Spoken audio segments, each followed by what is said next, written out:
Hi, this is Troy Torres for Kandit News, reporting from District Court. We're on a very short break right now. Fred Black, the Assistant U.S. Attorney as the prosecutor in the Martinez and Moser trial by the government, he finished his closing arguments this morning. Then Peter Perez, the attorney for the attorney for Raymond Martinez, just finished, and in just a couple minutes, David Lujan, the attorney for Juanita Moser, will be up to give his closing argument. Then after that,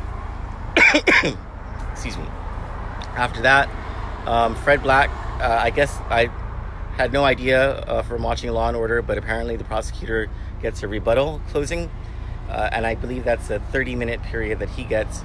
So this trial will be over today, and Judge Francis Tidinko Gatewood will hand everything over to the jury, and the jury will start deliberating tomorrow. I'm going to be very quick about this because there's certain points that I need to get out.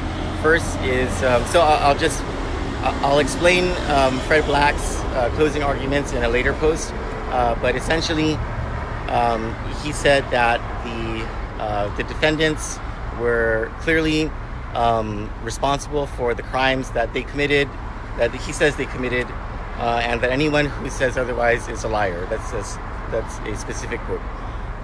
Peter Perez went over how Fred Black is wrong and how the defendants were not only entrapped, but that evidence was planted.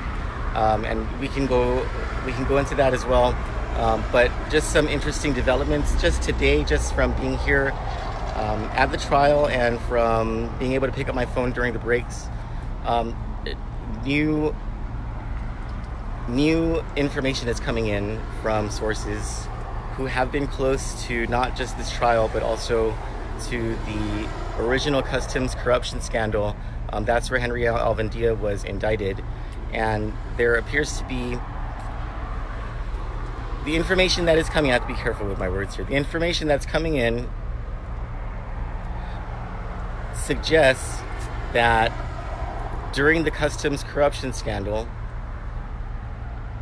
the people who were being reported on, as in the so-called unnamed, unindicted co-conspirators, in the indictment handed down on May 12, 2015, were not just Guam Customs agents.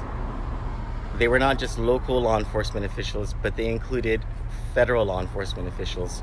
So this is a developing story that just came about, and our news agency will be more than happy to chase down these leads, and it's something that's developing, something that's breaking. Other than that, Mr. Perez, during his closing arguments, it was a little stunning. He was stopped a couple of times, or he was interrupted a couple of times by the judge. One was in his discussion about the chain of custody being broken in the case. Judge Francis Tidinko Gatewood interrupted him to tell him in front of the jury that there will be a chain of custody issue that would be supplanted in the jury instructions that we thought from this morning were finalized. That's what the judge said, but apparently they're not, because there's a new chain of custody issue that will be placed into the jury instructions. I don't know what it is as of this time.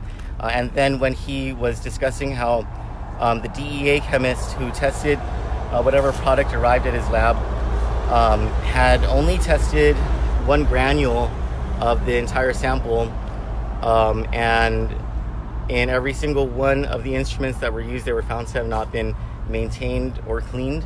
The judge stopped his closing arguments and called for a sidebar, which is unusual, and we don't know what that's about. We'll try to find out. It'll be hard to find out because both sides of the case are sworn not to discuss the case outside of the trial setting, but we'll try. So we're going to head back in. It's really hot, and for Kandit News, I'm Troy Torres, and here's Johnny Rosario. Hi. And we'll get back to you once closing arguments are done. Thanks.